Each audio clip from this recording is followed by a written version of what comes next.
नमस्कार। एक और टिप्पणी के साथ मैं अतुल चौरसिया। भारत बहुत तेजी से सोने वाली चिड़िया बनता जा रहा है। सुनहरा पुराना दौर लौट रहा है। वो भारत जहां दूध दही की नदियां बहती थी, राजे महाराजे खुले हाथ से प्रजा को मनकों की माला बांटते थे, दरबार नवरत्नों से भरे रहते थे, गीत संगीत नाच गाने से दरबार गुलजार रहता था, दूर दूर से कलाकार बुलाए जाते थे, कोई सितार की तार छेड़ता, कोई घुंघरू खनकाता, तो कोई महाराज की शान में कसीदे काढ़ता। भले ही राजे महाराजे चले गए, राजतंत्र निपट गया, लेकिन शौक तो अमरबेल है। इसी अमरबेल पर सवार हैं हमारे गणतंत्र के महाराज मोदी जी। महाराज दुनिया के किसी भी कोने में चले जाएं, वहां विमान का दरवाजा सीधे ढोल तासे की तड़तड़ाहट के साथ ही खुलता है।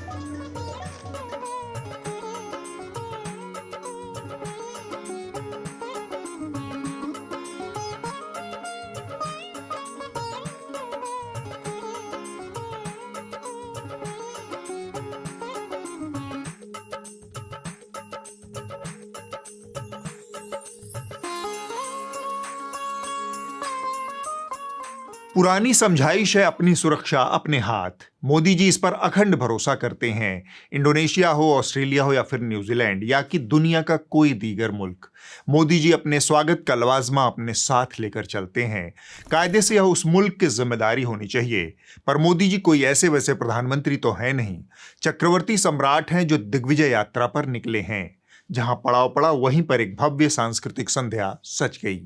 और अगर महाराज अधिक प्रसन्न हो जाएं, तो मेजबान प्रधानमंत्री के ठुमकों पर भी अपनी शाबाशी की राजकीय मुहर लगा देते हैं। आपने ग्रीस हिप्पीज के साथ मिलकर दमादम मस्त कलंदर गाने पर जो डांस किया,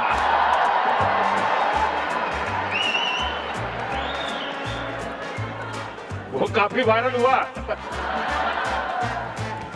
आपके वो मुंह टीवी इंडियन के दिलों में छप गए हैं। मोदी जी ने तो अपने खजाने का मुंह अपने ही स्वागत सत्कार के लिए खोल दिया है और साथ में अपने दरबारी मीडिया के लिए भी विज्ञापन का मोटा चुग्गा डालते रहते हैं। लेकिन मीडिया की सरकार पर इस तरह की निर्भरता अच्छी बात नहीं है। यह मीडिया के गले में एक फंदा है। इस फंदे का इस्तेमाल मीडिया के बोल और चाल को बदलने के लिए हो रहा है। न्यूज लॉन्ड्री एक प्रयास है इस सरकारी और कॉरपोरेशन के फंदे से मीडिया को आजाद रखने का। आपका सब्सक्रिप्शन ही मीडिया को इस मुसीबत से आजाद कर सकता है। हमें आपकी मदद की सख्त जरूरत है। आप सिर्फ मीडिया से शिकायत न करें, आप इस शिकायत के समाधान का जरिया भी बने। हमें पता है कि बार बार हम आपसे सब्सक्रिप्शन की अपील करते हैं और आपको बुरा लगता है, लेकिन इसके अलावा कोई दूसरा विकल्प भी नहीं है। आपको बुरा लगने से ज्यादा जरूरी है मीडिया की आजादी। आपको बुरा लगने की कीमत पर भी हम आपसे सब्सक्रिप्शन की मांग करते रहेंगे, क्योंकि आप 99 रुपए की छोटी सी रकम से इस बदलाव का हिस्सा बन सकते हैं। हम यहीं पर खड़े रहकर आपका इंतजार कर रहे हैं, आपके सब्सक्रिप्शन का। उम्मीद है आपने कर लिया होगा अब तक। तो हम बात कर रहे थे कि दुनिया का हर मजा मोदी जी ले रहे हैं। ढोल बज रहा है, नाच गाना हो रहा है, सेल्फीबाजी भी हो ही जाती है। बस यही बात 7 समंदर पार बैठे विदेशी मीडिया को नागवार गुजर रही है। इन गोरों को हमारी मदर ऑफ डेमोक्रेसी का यह नया चमचमाता फॉर्मेट समझ नहीं आ रहा। उनको जाने क्या लटक पड़ी है साहब के प्रेस कॉन्फ्रेंस की। Why did Mr. Modi not give a press conference to New Zealand journalists here? So, your question has that quality of déjà vu because we... इस भारतीय डिप्लोमेट को देजावू हो रहा है, और हो भी क्यों ना। नॉर्वे की पत्रकार हेला लैंग की याद तो आपको होगी ही। Prime Minister Modi, why don't you take some questions from the freest press in the world? Bharat का बच्चा जानता है कि मोदी जी पिछले 12 सालों से कम्युनिकेशन के वन वे एक्सप्रेसवे पर अपने मन की बात दौड़ाए जा रहे हैं, और जब यह सब करके उन्हें जनता दनादन चुने जा रही है, तो फिर प्रेस कॉन्फ्रेंस की क्या जरूरत। इन विदेशी मूर्खों को कौन समझाए। कैमरे के सामने बैठकर पत्रकारों के फंसाने और उलझाने वाले बिना स्क्रिप्ट वाले सवालों के जवाब देना तो ओल्ड फैशन हो चुका है। असली लोकतंत्र तो वो है जहां नेता सिर्फ अपने मन की बकवास कहे और जनता कान में हेडफोन लगाकर हाथ जोड़कर उसे भक्तिभाव से ग्रहण करे। यह वन वे ट्रैफिक का फायदा है। न कोई सामने से आएगा और न एक्सीडेंट का कोई खतरा होगा। Prime Minister Modi is a quintessential Indian politician. By and large, Indian politicians favor direct, contact with their with their electorate. And you must remember that the Indian electorate are predominantly rural folk. They want direct contact. They don't like being spoken down to. They don't like being spoken to through intermediaries. ये चचा जाने क्या कह रहे हैं, हमारे तो समझ में नहीं आ रहा। वोट मांगने के लिए जनता से संवाद करना एक बात है, नीतियों, कानूनों और खर्चों की जवाबदेही तय करना मीडिया के जरिए ही संभव है। नौकरशाहों के साथ यह खासी दिक्कत है, ये खुद पब्लिक जवाबदेही से महफूज रहते हैं, लिहाजा नेताओं के लिए भी वही मॉडल इन्हें खूबसूरत लगता है। वरना चचा 3 का 13 जोड़कर जो कुतर्क कर रहे हैं, उस पर कोई लोकतांत्रिक मिजाज का नेता पलट कर इन्हें पानी पिला देता। और ये हैं कि HMV के पुराने रिकॉर्डर की तरह हिज मास्टर्स वॉइस बने फिर रहे हैं। This is about as close as we'll get to Narendra Modi on his trip to Melbourne. He famously avoids unscripted news conferences, preferring instead more staged managed appearances. कैमरे का zooming छोड़िए, अगर NASA ISRO वाले telescope भी लगा लें तो भी उन्हें मोदी जी की जगह सिर्फ मन की बात का ट्रांसमीटर ही दिखाई देगा। अब रही बात जनता से इस सीधे संवाद की, तो नोटबंदी से लेकर गाड़ियों में जबरन ठूसे जा रहे E20 पेट्रोल तक मोदी जी ने जनता से कितना मधुर संवाद किया है, यह तो आप सब जानते ही हैं। एथेनॉल के नाम पर सरकार ने जनता की गाड़ियों में ऐसा गन्ना डाला है कि पुर्जे पुर्जे से जूस निकल रहा है। गाड़ी तो मेरी E20 कैपेबल है, मैंने अभी जस्ट मार्च में निकलवाई है, TVS Ronin तो कैपेबल है। तो मैंने वहाँ पे पेट्रोल वगैरह डलवाया, तो जब मैं वहाँ से निकला हूँ, वहाँ से मेरे को निकले 3 से 4 किलोमीटर भी नहीं है और गाड़ी झटके मार के अपने आप बंद होने लग गई है। अब मेरे को ये समझ नहीं आ रहा कि E20 कैपेबल व्हीकल भी E20 नहीं झेल पा रही है, तो जो E20 कैपेबल नहीं है वो क्या होगा? इसमें भी एथेनॉल की पता नहीं क्या मिक्सिंग है। मेरी गाड़ी लिम मोड में चली गई है, मैंने पूरा पंजा दबाया हुआ है गाड़ी का। गाड़ी 2000 RPM से ऊपर नहीं जा रही, 32 की स्पीड पे लॉक है। मैंने E20 पेट्रोल डाला, इंजन तो बैठ ही गया, ऊपर से ये देखो नितिन गडकरी, मेरा अगला ब्रेक भी नहीं चल रहा है, तो मोटे आलू कहीं के। इधर जनता कह रही है कि उसकी गाड़ियों का कबाड़ा हो रहा है, उधर हमारे गन्ना किंग नितिन गडकरी जी हैं जो यह मानने को ही तैयार नहीं कि एथेनॉल की चाशनी में गाड़ियों का हाजमा खराब हो रहा है। गडकरी जी का बस चले तो वो गाड़ियों में सीधा शीरा घोल कर डाल दें। जब ARAI की रिपोर्ट लीक हो गई जिसमें कहते हैं कि माइलेज कम होती है, तब नितिन गडकरी जी ने मानी। ऐसा क्यों? इथेनॉल के कैलोरिक वैल्यू और पेट्रोल के कैलोरिक वैल्यू में फर्क है। हर फ्यूल के कैलोरिक वैल्यू अलग अलग होती है, ठीक है। पर जब हम लोग शहर के अंदर घूमते हैं तो गियर बदलते रहते हैं, तो गियर जब बदलते रहते हैं हाँ। तो शहर के अंदर में इथेनॉल और पेट्रोल डालकर जो आता है हाँ। उसका एवरेज लगभग सेम आता है। पर जैसे हम हाईवे से 100 किलोमीटर दौड़ रहे हैं तो उसमें जब ये करेंगे तो उसमें एवरेज में थोड़ी कमी आती है। ठीक है। सच पूछिए तो इस मामले में मोदी सरकार का फॉर्मूला एकदम सिंपल है।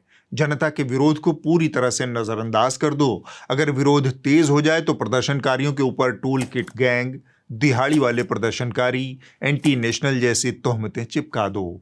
इस सरकार के शब्दकोश में अकाउंटेबिलिटी यानी जवाबदेही नाम का शब्द है ही नहीं। लोकतंत्र बर्बाद हो जाएगा जी। अब बचा ही क्या है बर्बाद होने को।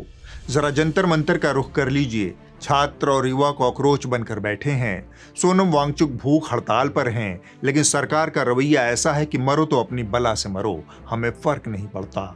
इन कॉकरोचों की बस इतनी सी मांग है कि पेपर लीक और शिक्षा व्यवस्था का बेड़ा गर्क करने वाले शिक्षा मंत्री धर्मेंद्र प्रधान अपने पद से इस्तीफा दे दें, मगर सरकार इनसे बात तक करने को तैयार नहीं है। वैसे गलती इन कॉकरोचों की ही है, ये कमबख्त इस्तीफा मांग भी किससे रहे हैं। 26 जनवरी को भारत ने अपना गणतंत्र दिवस धूमधाम से मनाया। 26, 2 और 6, 2 + 6 = और मेरे मित्र का जन्मदिन भी 17 है, 1+। इंडोनेशिया में ही नहीं, मोदी जी की मैथ देखकर तो ऑस्ट्रेलियन पीएम की गणित भी कांप उठी। एक के पास एक है तो 2 होता है, लेकिन एक के साथ एक होता है तो 11 हो जाता है। और सच्चे अर्थ में आज भारत और ऑस्ट्रेलिया साथ साथ है, इसलिए 1 एक के बगल में 1 2 नहीं हो रहा, एक के बगल में 1 11 हो रहा है। इस अव्वल दर्जे की गणितीय प्रतिभा से संपन्न प्रधानमंत्री से आप किस गुणवत्ता वाले शिक्षा मंत्री की उम्मीद करते हैं, और साथ में आप यह उम्मीद भी करते हैं कि यह शिक्षा मंत्री को बदल दें। नया शिक्षा मंत्री वही बनेगा जो 2 + 2 5 साबित कर दे। मेरी कोई पढ़ाई वढ़ाई नहीं हुई है दोस्तों। इस वैज्ञानिक मेधा का प्रदर्शन मोदी जी के शागिर्द मातहत खुलेआम कर रहे हैं। मसलन इनको ये नहीं पता चल पाता कि 4 आतंकवादी बड़ी मात्रा में असला बारूद लेकर पहलगाम में घुस आए हैं। इनको यह भी नहीं पता चल पाता कि कुंभ मेले में कितने लोगों की जान गई है। पता इनको यह भी नहीं चल पाता कि नीट का पेपर लीक कैसे हो जाता है बार बार। लेकिन इनको यह जरूर पता है कि पाकिस्तान के किस गांव के किस घर के किस बेडरूम की कौन सी खटिया पर आतंकवादी सो रहा है। खटिया खोज कर खटमल मारने वाले ये विशेषज्ञ उत्तर प्रदेश के उप मुख्यमंत्री ब्रिजेश पाठक हैं। आप सोचिए, कोई सोच सकता था कि लखनऊ में ब्रह्मोस मिसाइल बनेगी? और मिसाइल ऐसी नहीं है कि निशाना लगा के दागना पड़े, कंप्यूटर में फीड कर देंगे किस बेडरूम में कहां आतंकवादी सोए, वहीं जाके खटिया में लगे, सीधे खटिया में, दाएं बाएं नहीं, चूकने वाला काम नहीं, सीधे खटिया में।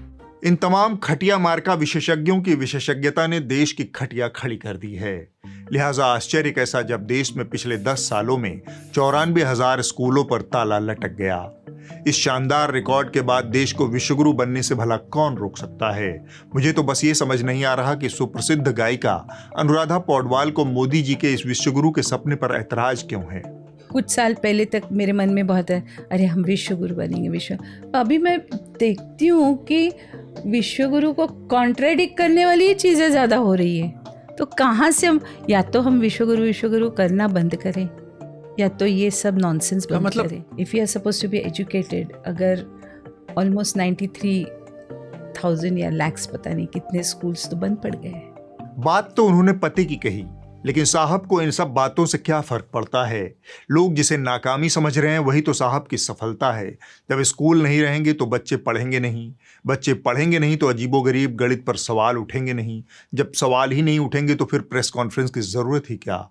आप बस क्रोनोलॉजी को समझिए। आप क्रोनोलॉजी समझ लीजिए। एक तरफ देश में जहां स्कूल, रोजगार, पेपर लीक, महंगाई और गाड़ियों में E20 पेट्रोल की भसड़ मची हुई है, ठीक उसी वक्त हमारे देश के गोदी मीडिया के हुड़क-चुल्लू क्या कर रहे हैं।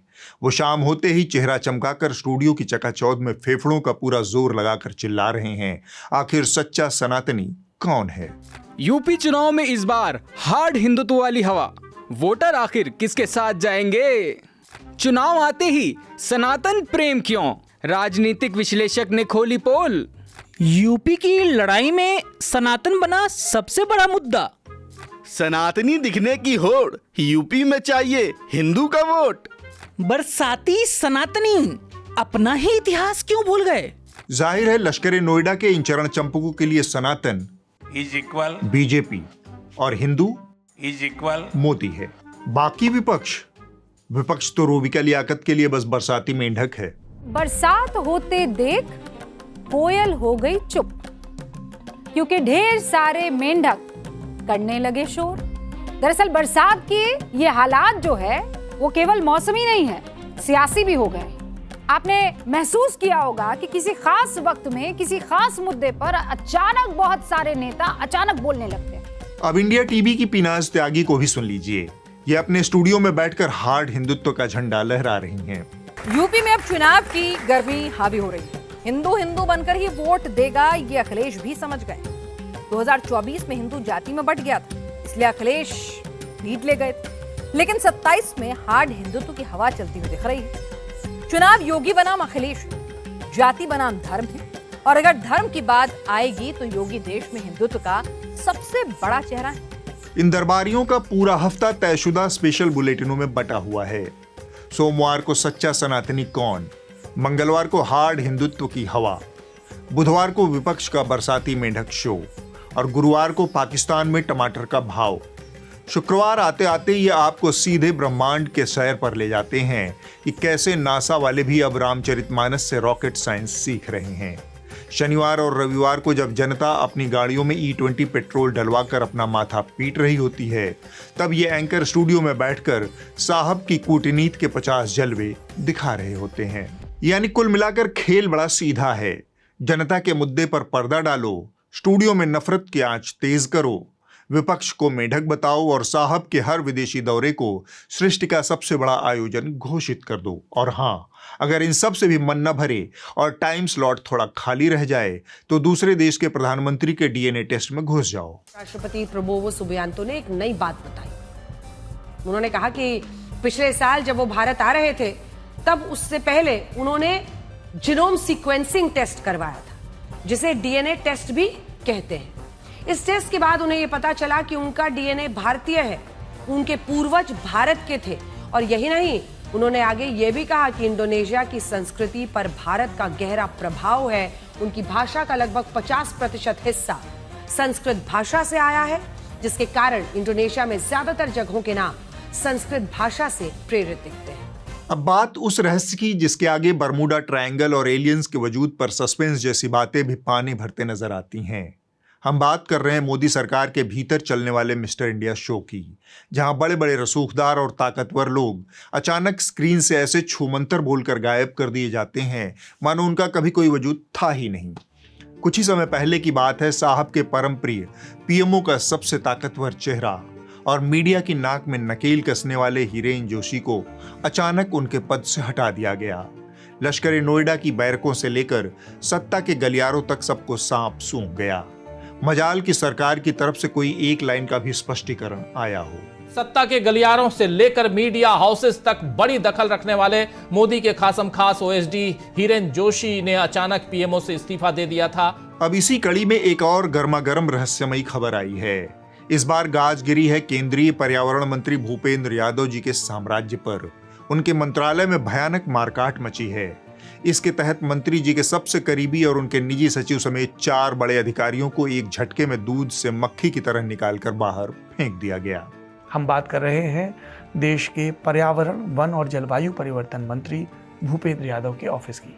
3 जुलाई 2026 की तारीख में अलग अलग आदेश जारी हुए और मंत्री जी के 4 प्रमुख सहयोगियों को रातों रात बाहर का रास्ता दिखा दिया गया। इसके साथ ही एक बार फिर से लटियन की अंधेरी गलियों में कयासबाजी और अफवाहों का नया दौर शुरू हो गया। आखिर इन चारों ने ऐसा कौन सा पाप कर दिया था? क्या कोई बहुत बड़ा भारी भरकम भ्रष्टाचार हुआ है? क्या किसी फाइल के नीचे से पर्यावरण को नुकसान पहुंचाने वाली कोई डील हो गई जिसने मंत्री जी के मंत्रालय की चूलें हिला दी? या फिर मामला कुछ और है? लेकिन इन सारे सवालों का जवाब क्या है? जवाब है एक गहरा सन्नाटा। यह मोदी जी के कामकाज की शैली है, बिल्कुल किसी गुप्त संगठन जैसी। वैसे तो यह मदर ऑफ डेमोक्रेसी है, जहां जवाबदेही किसी चीज की नहीं है। सफलता का श्रेय जरूर लिया जाता है। पीएमओ से जोशी जी चले गए, किसी को बताने की जरूरत नहीं समझी गई कि क्यों गए, उन्होंने क्या गुल खिलाए। भूपेंद्र यादव के करीबी 4 अफसरों पर गाज गिरी। जनता को यह जानने का कोई हक नहीं कि माजरा क्या था, आखिर उनका अपराध क्या है। और अगर इन लोगों ने कोई अपराध किया है, पब्लिक ऑफिस में पब्लिक मनी का कोई दुरुपयोग हुआ है, तो यह देश के लोगों को क्यों नहीं बताया जा रहा? इनके खिलाफ कोई विभागीय जांच हुई क्या कोई एफआईआर दर्ज हुई? नियमतः यह सब होना चाहिए, लेकिन जो कुछ हो रहा है वह किसी दरबारी षड्यंत्र और घात प्रतिघात जैसा है। एक ऐसा खेल जिसे जनता की नजरों से छुपाया जा रहा है। पारदर्शिता के इस अमृत काल में सस्पेंस का यह थ्रिलर शो ऐसे ही चलता रहेगा, जहां किरदार बदलते रहेंगे लेकिन पर्दे के पीछे की कहानी कभी सामने नहीं आएगी। अब वक्त है इस हफ्ते की रिपोर्ट का। जो कही जा रही थी बातें कि अंदर में भी सोशल डिस्टेंसिंग। इस हफ्ते की रिपोर्ट पॉलिटिक्स से है। सरकार जिस एथेनॉल नीति को देश के उज्जवल भविष्य का रास्ता बता रही है, उसी के साए में उत्तर प्रदेश के बस्ती जिले का दसिया गांव अपने बच्चों के भविष्य को लेकर डरा हुआ है। यहां 2 सरकारी स्कूलों से महज 200 मीटर की दूरी पर 500 करोड़ रुपए का एथेनॉल प्लांट लगाया जा रहा है। ग्रामीणों को डर है कि विकास के नाम पर कहीं उनके बच्चों की सांसें, उनकी खेती और उनका पानी दांव पर न लग जाए। बिल्कुल ना रोजगार चाहिए बेटा। हाँ, हमन का धरती चाहिए। धरती से उजाड़ दिया तो हमरे कहाँ जावे? आज जैसे पानी बिना सब मरत बा। रोजगार क्या मिल जाएगा हमें? हमारे गांव की भोली भाली जनता है, क्या किसने क्या पढ़ाई करी है? बहुत हो जाएगा, गार्ड की नौकरी मिल जाएगी, वॉचमैन मिल जाएगा, माली मिल जाएगा, कोयला डालने का मिल जाएगा। 8-9 हजार के लिए अपने बच्चों का भविष्य दांव पे लगा दें। अगले के अगले हफ्ते होगी एक और टिप्पणी। अगले हफ्ते आप देखिए न्यूसेंस। नमस्कार।